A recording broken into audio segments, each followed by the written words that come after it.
Shin ko ka san yawan amfani da wayarka ko kwamfuta na tsawon lokaci ba tare da hutawa ba na jawo matsalolin ido da dama? Yakan jawo cutar gani mai alakance da yawan amfani da waya ko kwamfuta, wato computer vision syndrome, cutar rashin ganin abin da yake nesa, wato myopia, bushewar ido, wato dry eye, da kuma saurin kamuwa da cutar raunin ido, wato presbyopia. Shin ta yaya hakan yake faruwa?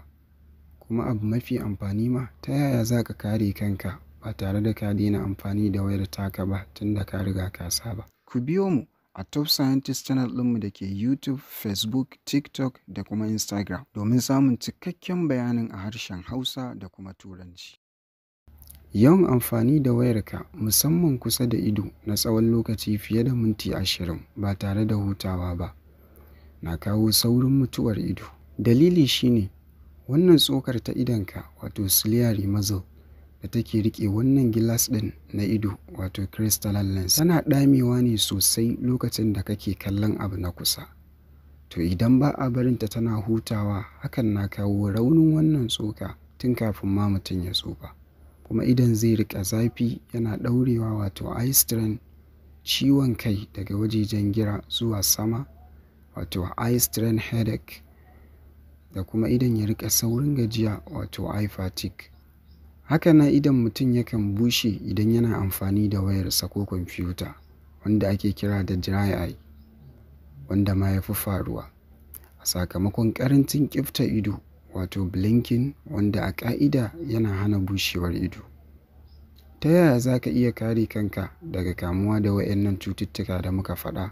Hanya ta farko ita ake kira da 20-20-20 rule, ma'ana bayan tsawon minti 20 da ka ɗauka kana amfani da wayarka ko kwamfuta, ana buƙatar ka kalli gurin da yake nesa da kai kamar aƙalla taku 20 na tsawon sakan 20, sannan sai ka ci gaba da amfani da wayar.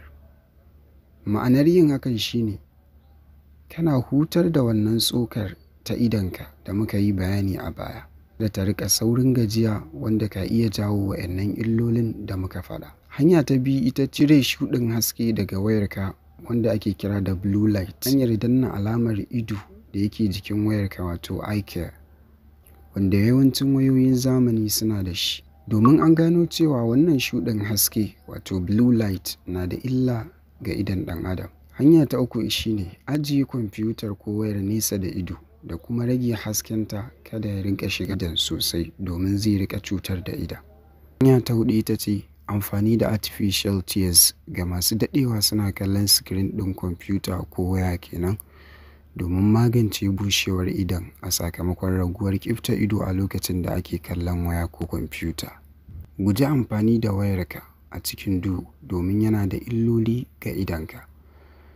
Domin sanin irin illolin da amfani da waya ko kwamfuta a cikin duhu yake haifarwa, da kuma yadda za ka iya kare kanka ko da za ka yi amfani da wayar a cikin duhu, don na subscribe nan domin mu fi samun ƙwarin gwiwar ci gaba da kawo muku videos masu amfani. Mun gode.